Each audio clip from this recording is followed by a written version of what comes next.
नमस्कार दोस्तों, daily newspaper cues 7 अगस्त 2020 में आपका स्वागत है। मेरा नाम है विनीत सागर। चलिए देखते हैं आज के 10 क्वेश्चंस क्या क्या है। तो मैं पहले क्वेश्चन पढ़ के जाऊंगा, आप लोग पॉज करके पढ़िएगा, फिर हम देखेंगे आप लोग कितना मार्क्स लाए हैं और आंसर्स की एनालिसिस करेंगे। तो moving on to the question number 1। With respect to global hunger index 2019, arrange the following countries in the ascending order of ranking. Global hunger index 2019 के अनुसार इन चारों कंट्रीज को असेंडिंग ऑर्डर में अरेंज कीजिए, मतलब किसको अच्छा रैंक मिला, ठीक है, इसके हिसाब से ऊपर से नीचे तक। Question number 2। Which of the following pairs are correctly matched with respect to their geographical location. ये तीनों पॉइंट जो लिखा है मैंने, सर क्रीक, सियाचिन और लिम्बियातुरा, इनके आगे जो लिखा है इसको सही मैच कीजिए, ठीक है। Question number 3। A defense mechanism in some animals in which they roll themselves up in a ball is called। कुछ जानवर दुश्मन से बचने के लिए एक बॉल की तरह बन जाता है, इस मैकेनिज्म को क्या बोलते हैं। Question number 4। Who has been appointed as the new Comptroller and Auditor General of India। ठीक है, new controller and auditor general आज ही हुआ है। Question number 5। Who is the chairperson of the Monetary Policy Committee constituted by the Reserve Bank of India। Monetary policy committee का chairperson कौन होता है चारों में से। Through which of these following countries equator does not पास। इनमें से कौन से कंट्री है जिसमें इक्वेटर पास नहीं हो रहा है। Question number 7। Consider the following statements and select the correct code. ये दोनों स्टेटमेंट्स को अच्छे से पढ़ लेना पॉज करके, फिर ये मैंने कोड दिया हुआ है नीचे ABCD, तो सही आंसर चुन लेना। Question number 8। What is the name of the rail service started by the Indian railways carrying agricultural producers. आज ही लॉन्च हुआ है, इंडियन रेलवे ने लॉन्च किया है एक ट्रेन जो एग्रीकल्चर प्रोड्यूसर्स को कैरी करेगा, उसका नाम क्या है।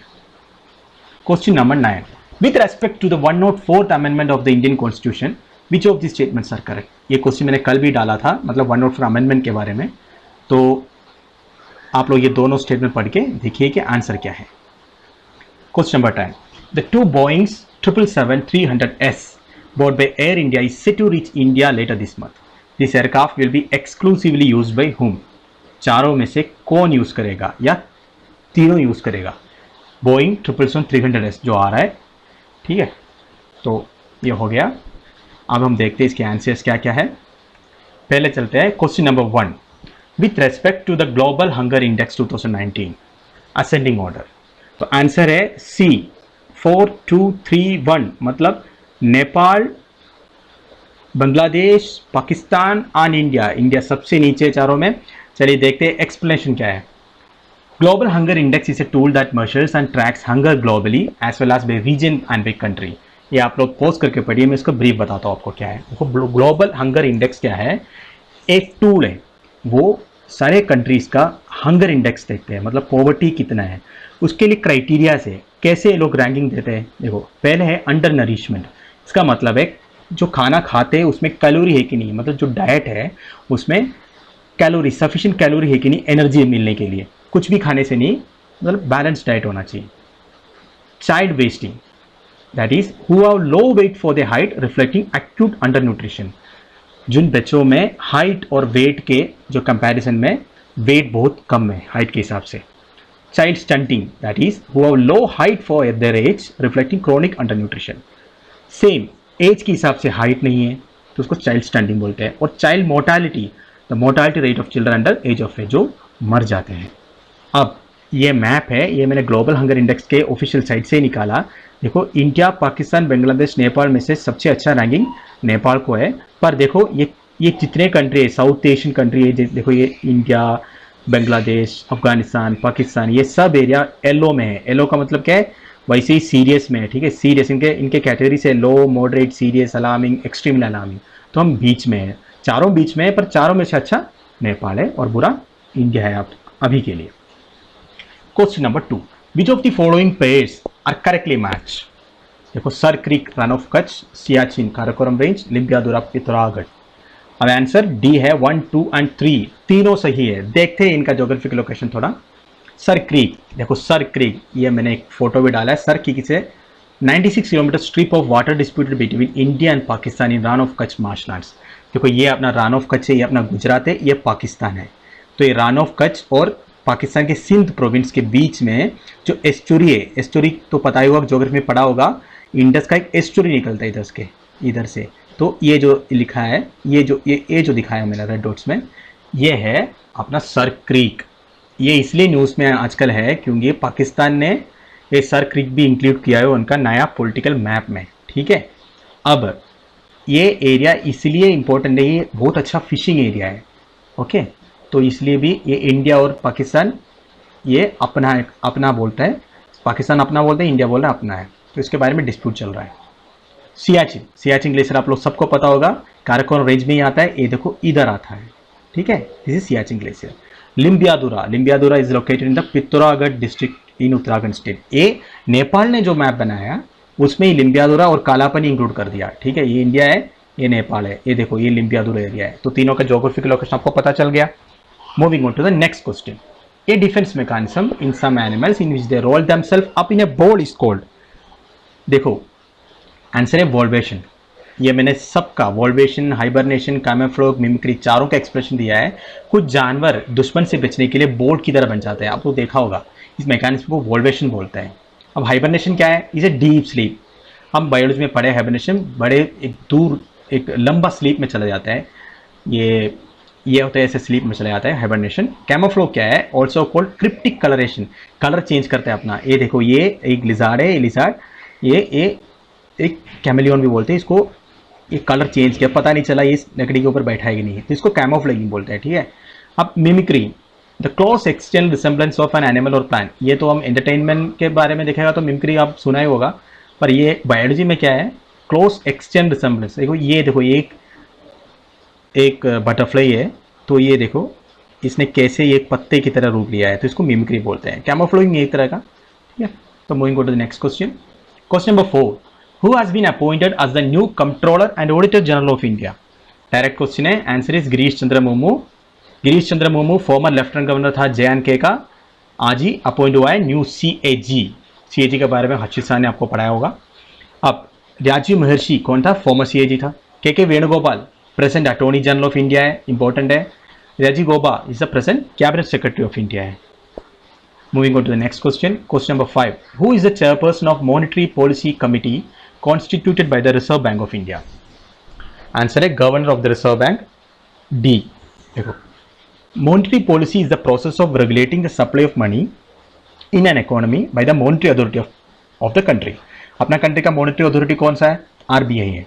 तो ये रेगुलेट करके सप्लाई ऑफ मनी को। ठीक है, देखो समझाता हूँ मैं। मॉनेटरी पॉलिसी कमिटी से committee constitute by the reserve bank of India, ये बाई मंथली कॉन्स्टिट्यूट होता है। ये गवर्नर ऑफ RBI उसको हेड करते हैं। Monetary policy committee was formed with the mission of fixing the benchmark policy interest rate.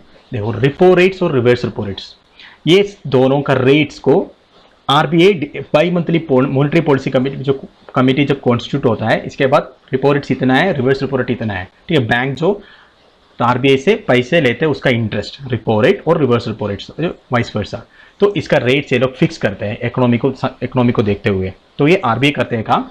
और reserve bank of India was formed on 1 April 1935 under the reserve bank of India act 1934। बहुत important है, note कर लेना। Shaktikanta Das is the present governor of RBI। Moving on to the next question. Through which of this following countries equator does not pass? Direct question, answer is central African republic. देखो ये map है अपना, इसमें ये देखो क्या क्या ऑप्शन था? Indonesia, Maldives and Brazil. ये ब्राज़ील हो गया, ये इंडोनेशिया हो गया और इधर मालदीव्स हो गया। तो ये क्या है? इधर है सेंट्रल अफ्रीकन रिपब्लिक। थोड़ा डाउटफुल था, फिर भी देखो सेंट्रल अफ्रीकन रिपब्लिक में पास में आ रहा है, पर इक्वेटर पास नहीं हो रहा है। Moving on to the next question. Consider the following statements and select the correct code.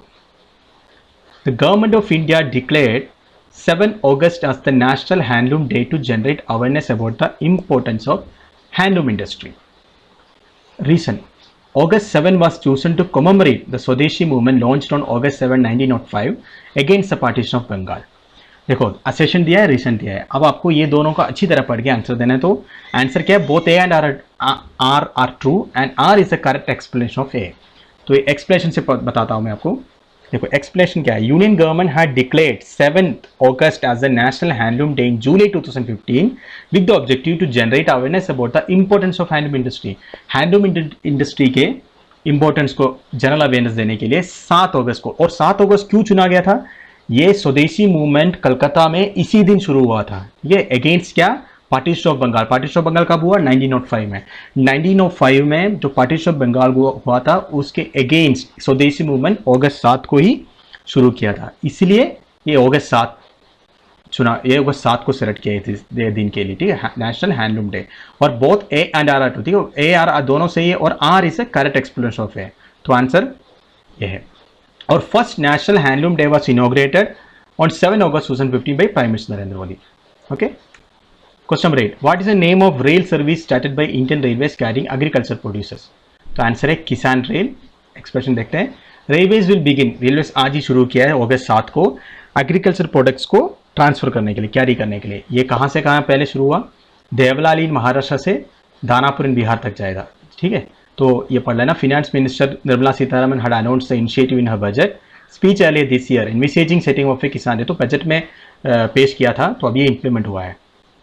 Question number 9, with respect to the 104 amendment of Indian constitution which of the statements are correct. तो दोनों आप लोग पढ़ा होगा, अभी one only है, it extended the reservation seat, ये मैंने कल के वीडियो में डाला था। और सेकंड क्या था, it extended the nomination of Anglo, ये गलत बोल रहा है, तो देखते हैं explanation. Article 334 of the constitution lays down the provisions for the reservation of seats for the एससीज and STs and the representation of Anglo Indian community. ये तो पढ़ाई था आपने। अब ये 104 अमेंडमेंट में एससी एंड एसटी के जो रिजर्वेशन को एक्सटेंड किया 10 साल तक, पर it remove the reserved rights, जो दो नॉमिनेट होते थे, ये अभी के लिए बंद किया है। सेंटर यही बोला है, अभी के लिए हमने बंद किया, बाद में देखा जाएगा। Okay, so question number 10, the 2 Boeing 777-300 VVIP planes bought by Air India is set to reach India later this month। तो ये जो नया आ रहा है एयरक्राफ्ट, ये एक्सक्लूसिवली कौन कौन यूज करे, all of the above, president, vice president and prime minister. India is all set to receive 2 wide bodied Boeing 777-300 ERs। तो ये हमारा VIP transport, president, vice president, prime minister इसमें सफर करेंगे। और new jets will arrive later this month as a replacement of to the aging 747। Boeing 747 पहले use करता था एज एयर इंडिया 1। तो एयर इंडिया 1 क्या है, कोल्ड चेन है। जब प्रेसिडेंट, वाइस प्रेसिडेंट और प्राइम मिनिस्टर ये इनमें ऑन बोर्ड होते हैं, इनमें बैठ जाते हैं, तो इनका कोल्ड चेन चेंज होता है एयर इंडिया 1। एयर इंडिया 1 तब बोलते हैं जब ये तीनों में से एक ऑन बोर्ड होता है। और the planes manufactured at Boeing's facility in Dallas, तो ये बोइंग कंपनी अमेरिका का है, ये तो क्लियर है, ठीक है। Are retrofitted with advance military defence system. Retrofitted क्या है, देखो रेट्रोफिटेड का मतलब यह होता है, मतलब मैंने अगर एक गाड़ी लिया तो गाड़ी में एक कोई म्यूजिक सिस्टम नहीं था, तो कंपनी वाले मुझे बोला आप लोग अभी गाड़ी ले लो, इसके बिना गाड़ी चलेगी, पर बाद में 1-2 महीने के अंदर हम म्यूजिक सिस्टम लगा के देंगे, तो इसको रेट्रोफिटमेंट बोलते हैं। ओके, सो इसे हमारा 10 क्वेश्चन खत्म हो गया। आप लोगों का डाउट्स और व्यूज और जितने मार्क्स लाए हैं आप लोग, 10 में से कितने मार्क्स आपको मिला, ये नीचे कमेंट बॉक्स में लिख देना, और इसकी PDF नीचे डिस्क्रिप्शन में मिल जाएंगे आपको। Till then, bye bye.